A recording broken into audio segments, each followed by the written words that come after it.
지난달 28일 2024학년도 총학생회 선거가 진행됐습니다. 단독 후보였던 헤이데이가 당선된 가운데 이들이 제시한 공약이 실제 이행 가능한지와 특정 대상에게만 혜택이 돌아갈 수 있다는 우려의 목소리가 나오고 있습니다. 2024 전남대 총학생회 헤이데이 공약 실천 가능성, 전대방송이 취재했습니다. 전태현 기자의 보도입니다. 제53대 2024 전남대 총학생회 선거에 헤이데이가 단독 후보로 출마했습니다. 전대와 전대인의 빛나는 전성시대를 만들겠다는 슬로건을 갖고 정 후보의 사회학과 이홍규, 부 후보의 임산공학과 김승하 하구가 나왔습니다. 헤이데이는 지난 11월 28일 총학생회 온라인 선거 결과 전체 투표율 36.39% 중 찬성 66.9%로 당선됐습니다. 헤이데이 선분의 공약을 전대방송이 분석한 결과 총 4개의 복지, 교육 취업, 문화, 시설 분야의 공약 30개 중 복지 분야의 공약이 많이 제시됐습니다. 취업 위크 개최 공약은 학생들의 긍정적인 반응을 얻었지만 주요 공약으로 제시한 주차타워 건설과 같은 사업은 자체 학생회비로 시설 건립을 할 수 있는 가능성이 낮고 A학점과 B학점을 높이겠다는 학점 비율 조정 공약은 학생 개인의 객관적 평가를 불분명하게 하는 학점 인플레이션이라는 비판에서 자유롭기 힘듭니다.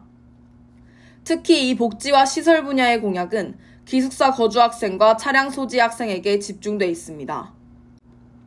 기숙사 룸메이트 제도와 시설 보수, 그리고 교내 공용자동차 대여존을 설치하고 학생 대상 주차권을 늘리겠다는 겁니다. 학생 자체적으로도 헤이데이에 대한 공약 실현이 모호하다는 평가도 이어졌습니다. 총학생회 선거 전 진행된 공청회에서는 공약을 비롯한 학생들의 많은 의문들에 대해 답변을 듣는 시간을 가졌습니다.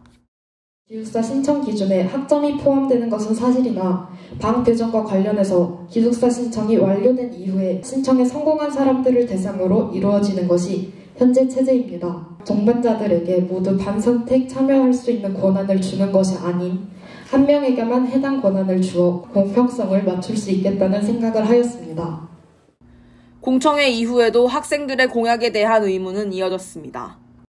실현 가능한지를 명확하게 알려주는 근거가 부족하다는 것이고 학생회가 하는 일과 대학본부가 하는 일을 혼동해서 공약에 적어놓은 것이 문제라고 생각됩니다.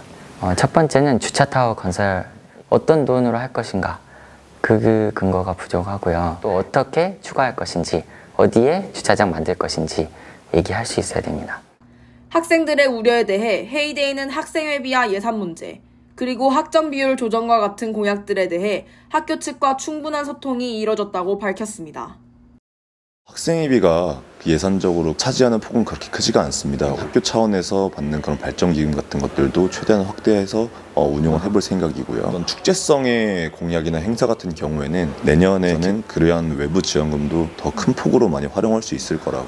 학점 인플레이션 현상을 감안하지 않으면서 학점 부여 비율 수치를 과도하게 상향하겠다 이런 취지가 절대 아니고 현재 전체 지방거점 군입대 중에서도 하위권을 그리고 있는 우리 학교 학점 부여 비율 수치와 사립대와의 그런 간격을 좁히겠다는 그런 취지이고 공약들이 제대로 이행되지 않는다면 그 피해는 학생들의 몫이 될 겁니다.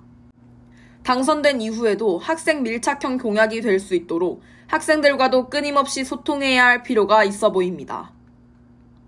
당선된 제53대 헤이데이 총학생회는 야심차게 내세운 공약이 흐지부지되지 않도록 학생들이 원하는 바가 정말 무엇인지 학생의 의견에 귀 기울일 필요가 있습니다. 또한 학생들도 무조건적인 비판보다 학생 자치기구에 관심 갖고 지켜봐야 할 겁니다. CUB 뉴스 전태현입니다.